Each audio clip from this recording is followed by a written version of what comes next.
All right. So the next topic is energy of a particle performing SHM. ठीक है, simple harmonic motion perform करते हुए particle का energy. तो एक छोटा सा डायग्राम पहले हम बनाते हैं, एक स्ट्रेट लाइन डायग्राम बनाते हैं. अब जब वो ऑसिलेट करेगा तो वो हॉरिजॉन्टल एक्सिस हम बता देते हैं कि मान लो कि एक पार्टिकल है जो कि एक स्ट्रेट लाइन पे एसएचएम कर रहा है. अब एसएचएम जरूरी नहीं कि पेंडुलम ही रहेगा और पेंडुलम ही ऐसा, आप कोई भी पार्टिकल कर सकते हैं. आप एक क्रेडल पे कर सकते हैं, झूले पे बैठे और आगे पीछे जा रहे हो, वो भी एक एसएचएम है. आप एक किसी ट्री का लीफ ब्रांच को आप ऐसे छोड़ दो तो वो भी to and fro motion, that is also an SHM. हाँ, वो एक अलग तरह का एसएचएम है जो कि डैम्प्ड ऑसिलेशन परफॉर्म करता है, उसका एम्पलीट्यूड धीरे धीरे कम होते जाता है. Nevertheless it is an SHM. ठीक है, आप भी किसी पार्टिकल किसी पॉइंट ले लो और उसके आगे पीछे ऐसे दौड़ते रहो तो वो भी एक एसएचएम है. ठीक है, तो एक पार्टिकल एक स्ट्रेट लाइन पे एसएचएम परफॉर्म कर रहा है जिसका कुछ मीन पोजीशन होगा. So let me call this as the mean position. You can call the mean position as O और एक्सट्रीम पोजीशंस एज से A and B. A and B मतलब A हम लोगों ने ऑलरेडी एम्पलीट्यूड के लिए लिया है, तो we can use some other labeling, maybe M and N, M and N. Now at any instant of time the particle has gone up to a distance x, or you can say gone up to a point से P, किसी point P पे गया है, so that वो mean position से जो है वो x distance travel किया होगा, उसका displacement x होगा. Okay, so O to P is x. Now O to N is the amplitude, मतलब maximum displacement. O to N.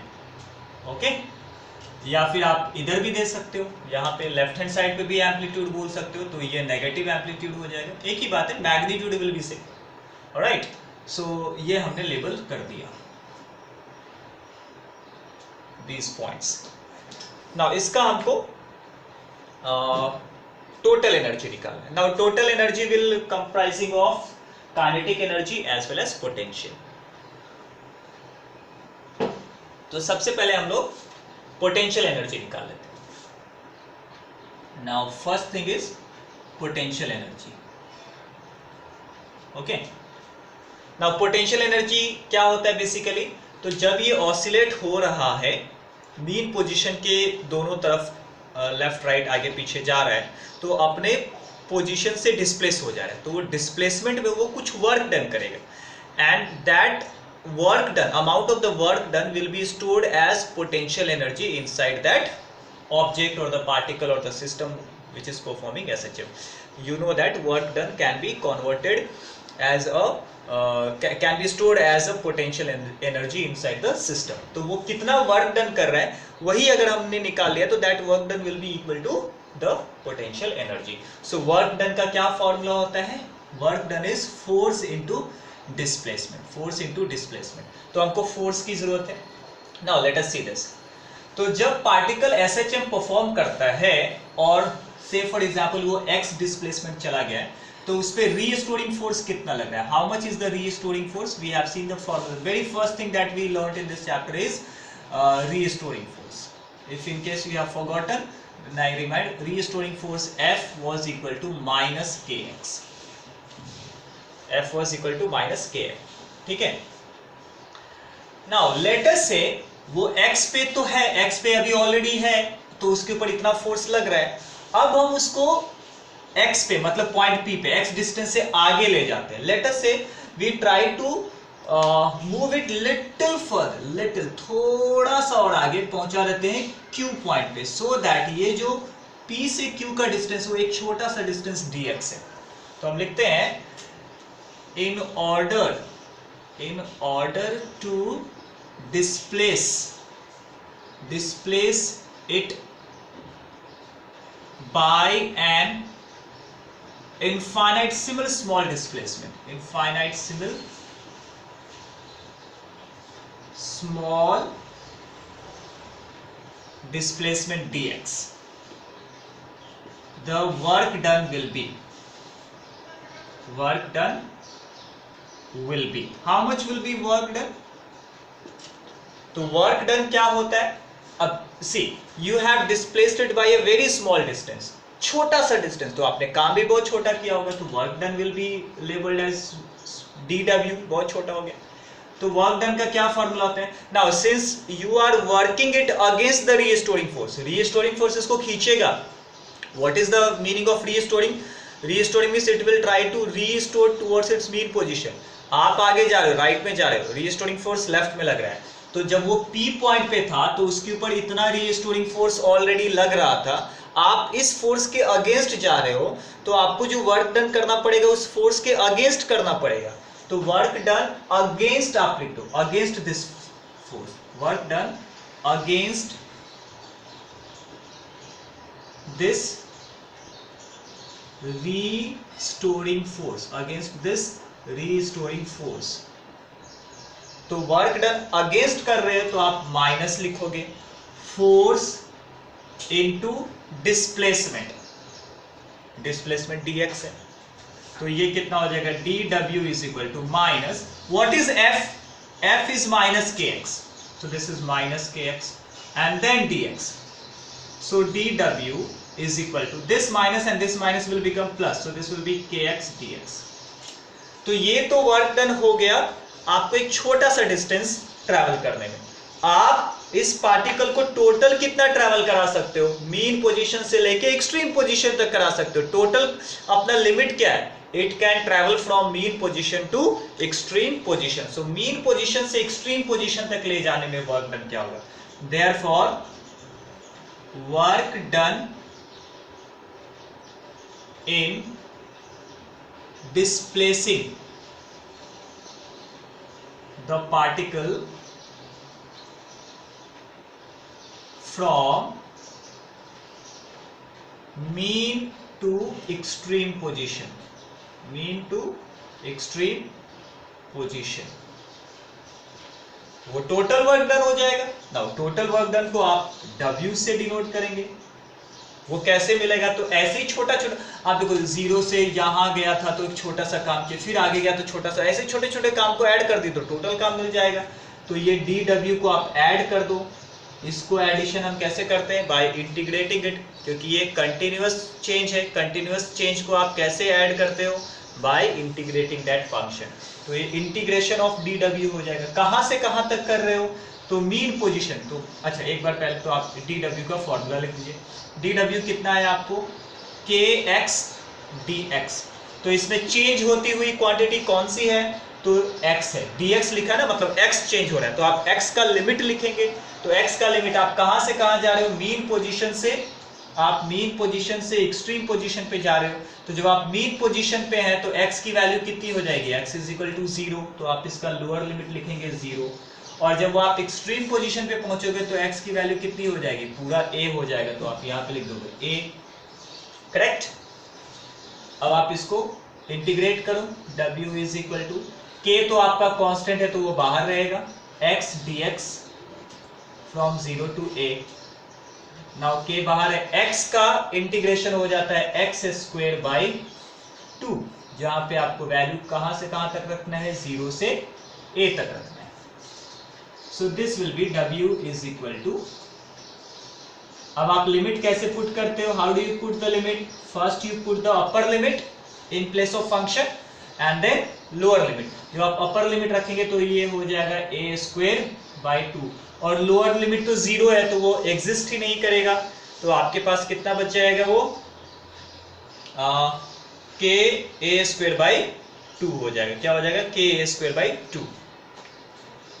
ना ये तो वर्क डन हमने ले लिया जब आप मीन से एक्सट्रीम तक ले गए। अगर आपने इसको मीन से एक्सट्रीम तक नहीं ले गए रहते, मीन से इसी पॉइंट तक ले गए रहते, एक जनरल पॉइंट पे लेते, हमने क्या कर लिया? एक्सट्रीम तक ले गए, मतलब आपने स्पेसिफिक पॉइंट ले लिया कि आपको पूरा वर्क डन कितना लग रहा है। अगर आप एक जनरल पॉइंट लें जो कि मीन और एक्सट्रीम के बीच में एग्जिस्ट करते हैं, तो आपको क्या करना पड़ेगा? तो आप लिखेंगे, मैं इसी को मॉडिफाई कर रहा हूं, if the particle is displacing from mean to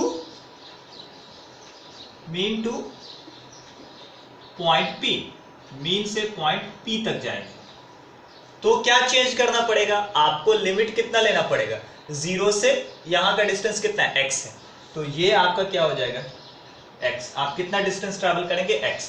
बाकी सब कुछ सेम रहेगा, बस आपको एक्सट्रीम पोजीशन पे ले गए थे और एम्पलीट्यूड लिखा था x की जगह, आप यहाँ पे सिर्फ x लिखेंगे। अब आपको क्या करना है, x की जगह x ही रखना है, तो ये x ही रहेगा, एक्स स्क्वायर। और फिर आप 0 रखेंगे तो x की जगह 0 रखेंगे, वो सब खत्म हो जाएगा, तो लोअर लिमिट रख के कोई फायदा नहीं। आप चाहे तो लिख सकते हैं -k into 0²/2, this is of no meaning, so you don't write it, you just write kx²/2। Now remember k क्या होता है, what is k, recall it. k का हम लोग पहले कुछ तो देख चुके हैं, हमको क्या मिला था, ω² was k/m, कुछ ऐसा आया था, ω² इज k/m, हम पहले देख चुके, 2 बार लेक्चर में देख चुके, तो यहाँ से k क्या मिलेगा, m⍵²। तो आप इसको ऐसे भी लिख सकते हो, k की जगह m⍵², और आपके पास x² ऑलरेडी है, /2 ऑलरेडी है, तो ये हो गया work done. This work done is stored as potential energy. This work done is stored as potential energy inside the system.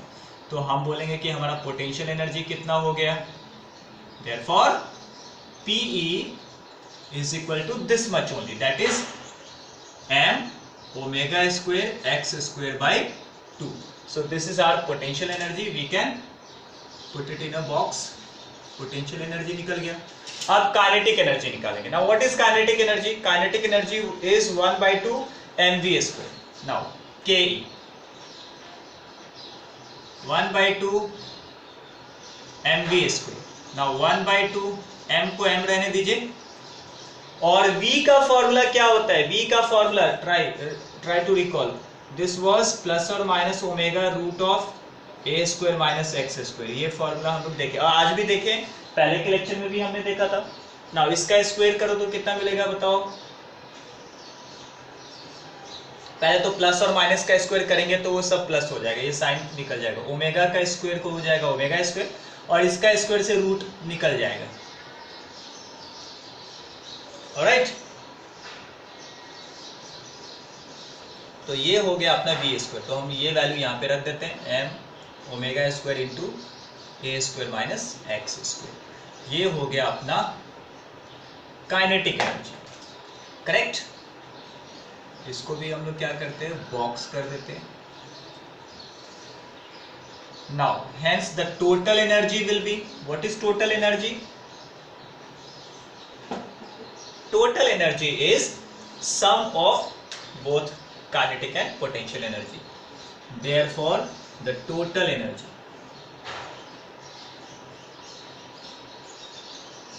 you call it as TE will be equal to KE plus PE,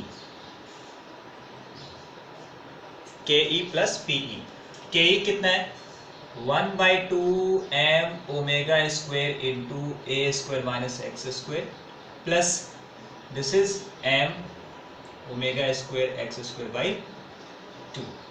now आप चाहे तो इस bracket को open कर दीजिए, इस bracket को open कीजिए तो क्या होगा, ये बाहर वाली चीज से पहले a² को आप मल्टीप्लाई करेंगे तो क्या मिलेगा 1/2 m⍵² a², फिर minus 1/2 m⍵² x² plus 1/2 m⍵² x²।